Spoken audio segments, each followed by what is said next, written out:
in some sense, I live in the United States, but since all the time my mind is absorbed in Indian problems, I feel as if I'm in India all the time.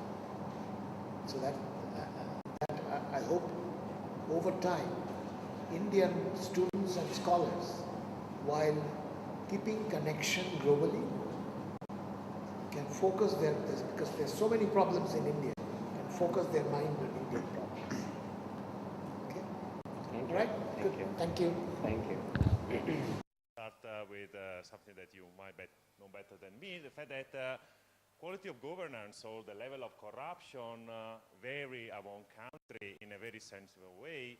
And if you look at statistics about the level of corruption, you might see that the level of corruption, depending on which country we are looking for, is very different, starting from low countries with a low level of corruption to countries with a quite high level of corruption, but is a quite widespread phenomenon because in most of the country we might observe some level of corruption. And one of the questions is what causes this variation in corruption, and it seems that economic variables might explain part of the problem but are not all of the story.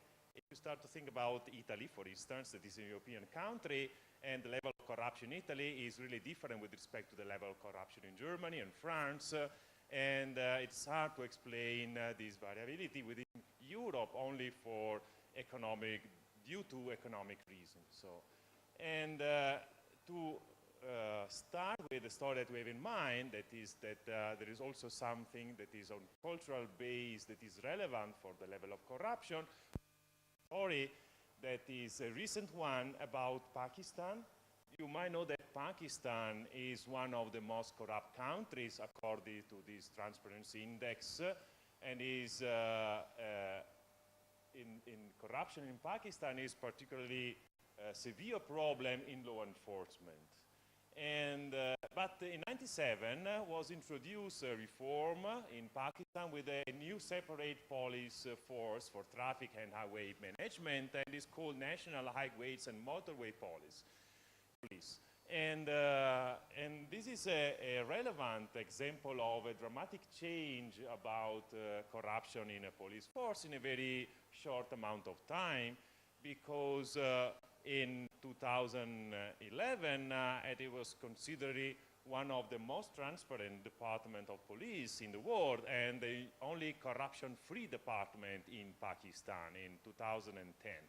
So it is really considered a kind of cultural transformation, and how they get this this target was the use of motivational training. Major components seems also the fact that people in Pakistan recognize this police force as something different with respect to other police forces, that is recognized by different uniforms, they have different training, they also have different wage and promotion status, but also wages is not surely the economic variable that may explain this phenomenon, because it's not so different with respect to other police force in Pakistan. And you might imagine every year high performance is awarded with medals, merit pay, compensation for death in the line of duty, etc.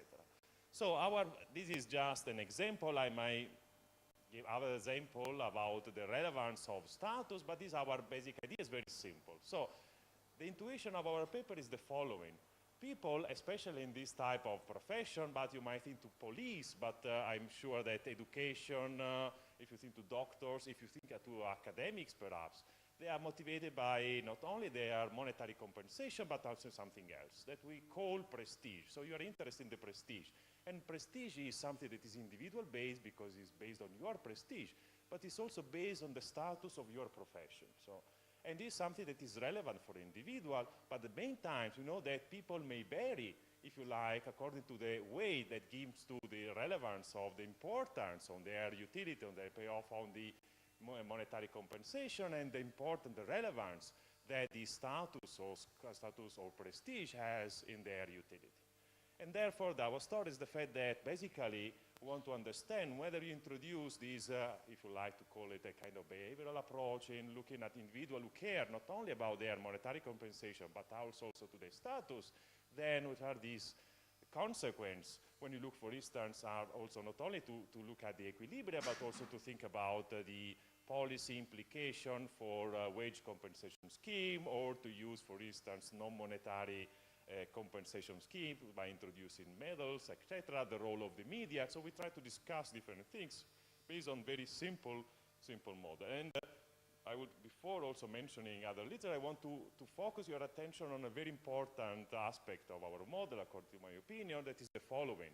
So it is not simply the fact that people care about prestige, that is individual characteristic of each human being, but the fact that the status is depending on the equilibrium. So the status of the profession does not depend on you. What depends on you is how much you care about the prestige. But how much, what the status of the profession depends on the equilibrium, so what are other individuals decide to do. And therefore, this is a very different characteristic with respect to other models in which we have this idea of vocational individual and the relevance between the vocation, your personal motivation and your monetary compensation. And this might explain, of course, based on our introductory lecture, of course, phenomena like multiple equilibria. So depending on if you look at the same wages, you have in different countries very different level of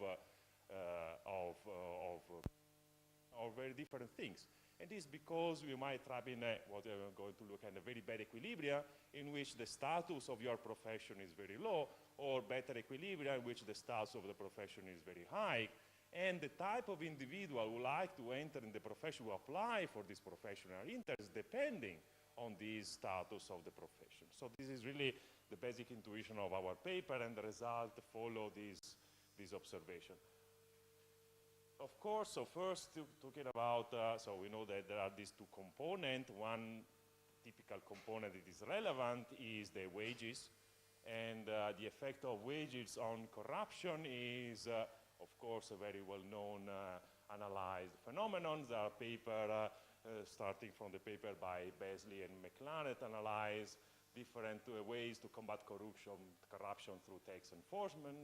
Mukherjee in the paper 95 look also the fact that the idea here is by increasing the wage, you increase the cost opportunity of corruption. So basically the intuition that higher wage should reduce corruption.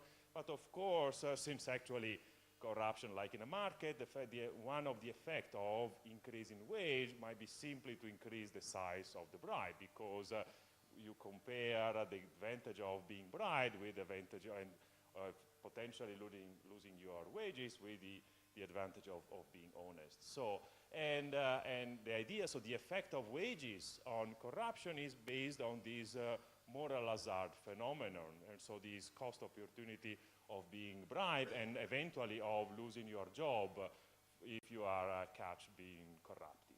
So, and there is empirical evidence, but the empirical evidence is much less, I would say, less clear about the effect of, for instance, an increase in wages on the level of corruption. So there are evidence that it might have a beneficial effect, and this one paper, and there's another paper, for instance, that is this paper more recent by Pashev, Alep and Pashiva, that say that in Bulgaria, for instance, rising salary will reduce corruption, but the amount of money that you need is sizable. So you need a lot of money, so you need a relevant increase on wage to have an effect on the level of corruption. And there are other papers. So we just focus the attention on this effect because, again, all these papers that look at, for instance, the effect of the wages don't look at the effect of a wage compensation, of a compensation scheme on the behavioral, I would say, our current police force, for instance, but not to the incentive that individuals have to apply for police. So our story about status, prestige, and money, say, in another words, can be rephrased in the following. So basically, we might have a moral hazard effect because we know that we have this cost opportunity of being bribed or not, but it is also, and I will be clearer in a moment, an adverse selection problem. So by changing, for instance, the compensation scheme, you might attract different type of individual. And whenever you take in consideration not only this policy, but any in combating corruption, you might take in consideration not only the moral hazard problem, so how the behavior of those who are in the specific police force or in other public administration office, but also on the type of individual you are attracting. And I think that actually this paper is not only about corruption, it's a more general question about optimal compensation scheme when every individual may have different motivation. And you just as an example of a completely different problem, you might think that also the type of compensation for academicians may be very different, and there are institutions that they are very aware of the fact that people is not only interested in the money they get, but also in the prestige of the status and the prestige of the institution they belong to. And you get a lower salary at the Department of Economics in Chicago than in other Department of Economics in the US, because there is a high status in being in Chicago. So there are papers, of course, that are related to our story, and there are papers that look at the characteristics, the type of individual. For instance, there is in political economy, because of course another story is the story about politicians who are attracting to become politicians. So there are papers by Caselli, Massimo Morelli, by Penzner and Polman that look at the type of politician, and here we have, as usual, different characteristics that are relevant, the competence or ability versus also the honesty. A very nice paper, according to my opinion, is the very recent paper by Bernheim and Kartik. It is is still working paper, in which they look at corruption and in politics and in politicians, and they look at politicians who have two different characteristics. One is the altruism of the politician, and the other is the honesty of the politicians. And again, you might have different effect, for instance, also in increasing the salary of politicians, or because you affect the types of individual who enters in this market. But in most of these papers, also in the last one, the main message is, for instance, that level of compensation usually positively affect. So good politicians in terms of honesty, etc., or ability, that are attracted by higher wages, while having low wages, you might end up with candidates with low outside opportunity, and also that have candidates that have less concern for honesty. So, and in our paper, this is not necessarily the case, because we might show before the end of the presentation that it is not necessarily true that, for instance, an increase in wage has a positive effect on corruption. It depends really on the equilibrium in which we are. Okay, and just to really introduce what I would like to say, at least partially, and there are some results and some other actually more conjecture than real result. That, as I have already mentioned, our idea is to introduce this idea of selection, and this is not so a completely new idea, because Mukherjee, just to make an example, in '97 noticed that performance-related pay is antithetical to the idea of public service in most countries, and motivation is an important consideration. So once I introduced the idea that we have heterogeneous agents that differ in how much they care about the status of the profession, and this heterogeneity affect the equilibrium that we get. And in particular, this has consequence on when you look at the policies in order to fight corruption, because, as I already mentioned, we have these two dimensions now. We have that any policy, like the design of compensation scheme, not only affect directly through the moral hazard problem the cost of opportunity of accepting bribe, but also affect the selection of individuals, and therefore, so those who are going to enter in the profession. And this relevant if the selection effect is sufficiently large. This might induce perverse effect. And then we have the idea of studying, to be more sincere, so we have some preliminary result about the effect of media, because of course you might think that media, or so you are interested in the following question. So when I realized that this is important relevance of the status of the professions, there are ways to change the status of a profession, or of course there are ways in which we try to affect policy makers are concerned about the effect of the status, and they try to change the status of a profession in order to have a positive effect on the people they attract in the profession. Army, for instance, a good example on trying to advertise increasing the status of the profession in many countries, but also the fact that media has an important role in fighting the corruption, and the role of the media may be a negative role. For instance, something that as an Italian, I have completely this feeling, the fact that this idea, for instance, that every politician is corrupt, it is destroying the status of a profession like the profession of politician, has a terrible impact on the quality of the politician you have. Because if you care to honesty and everybody believes that you are dishonest being a politician, honest people do not want to enter in politics. It is really a very rough and stupid observation based on our model. So, and I would say also that for academicians in Italy, if you believe that all good Italian academicians are abroad because it's hard to be in Italy, that's true. You lose the status of your profession and you are losing the quality, the average quality of people in the profession. Where here the problem of academicians is how they, for instance, share their time between doing research or doing consultancy and other things. So it's not corruption, but it's, you might think it's a very similar stuff.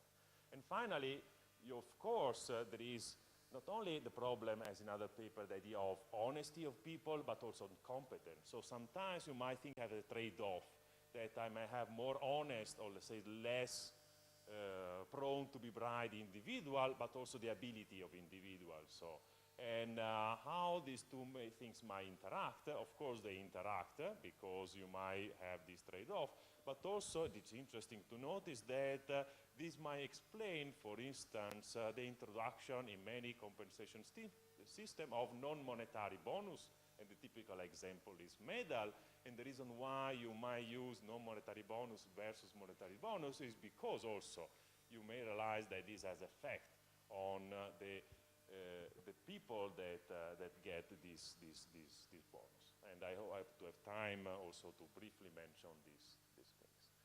Okay, so the model is a really simple model, and we try to keep simple as possible. And the basic idea is that individual, now notice that have the utility of individual have two components. One is money, the salary, the wages, and the other is the prestige, R. And alpha is simply the weight that individual put in one of the two components, and we have actually, it is the first mistake is alpha H larger than alpha L, but in for this presentation, I just then going to consider alpha L is equal to 0, so this higher or equal to 0, okay? So notice that, for instance, alpha equal to 0 mean typically selfish individual who are only interested in money, and as an extreme case, alpha is equal to 1 are those who are only interested in their personal prestige and they do not care about money.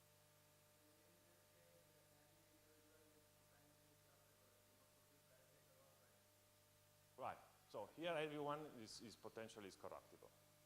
And R is the prestige, but the prestige then affect both, so is something that is related to personal prestige, but also the status of the profession. So this prestige, at least for this presentation, come to be S, that is just status, and C, that is the stigma if an officer is exposed as corrupt. So it's the punishment for being corrupt is a non-monetary punishment. C also, that is the stigma of being recognized as dishonest.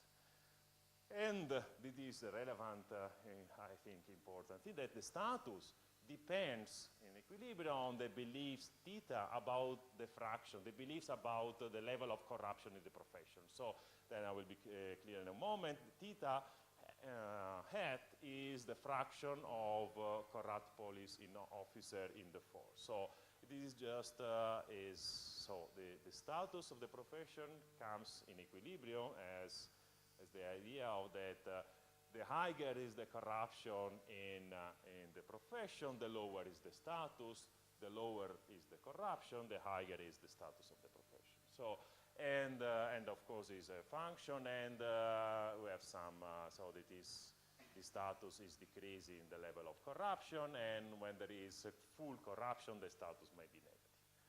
So each individual has some reservation utility that has a distribution function. There are two types of individual, H and L, and each type has unit mass. And the timing is the following, so people decide, each individual decides to observe the reservation utility, this is a random draw, and the wage offer decides whether to apply or not, given this, his own reservation utility. And there is M vacancy, and if the number of vacancies is smaller than application, then the types chosen are randomly chosen according to the fraction among the applicant pool. Once someone is in office, so there is, you apply to be a police, when you are a police, then you have an opportunity of being bribed, and the bribe is a random variable that is distributed to according distribution function. For this presentation, you might think to the uniform distribution, and an individual decides whether to accept or refuse the bribe. Okay. So if the bribe is refused, the game ends, and you get the salary and the utility of the status of your profession. If you accept the bribe, you get the bribe, but with some positive probability, you are caught, and therefore you lost your job, and you have also some reputational loss. See, the fact that you might also think to have monetary loss in case you are caught being bribed, it is irrelevant. Okay, so the point that is some monetary cost being fired and some non-monetary cost that is recognized as a corrupt individual. Okay, so the equilibrium concept is sublime perfection that have to satisfy, sorry, these three property. Of course, the decision of accepting a bribe is optimal for each individual. The decision to apply is optimal for each type, and beliefs are correct in equilibrium. Okay, let's just look at very briefly the game backward by applying backward induction. So look at first at the decision of being bribed. So here is the, if you like, the moral hazard problem, the classical fact that you get a salary, you receive a bribe, and then you have to decide whether to accept or not the bribe, and depend on the gain, the direct gain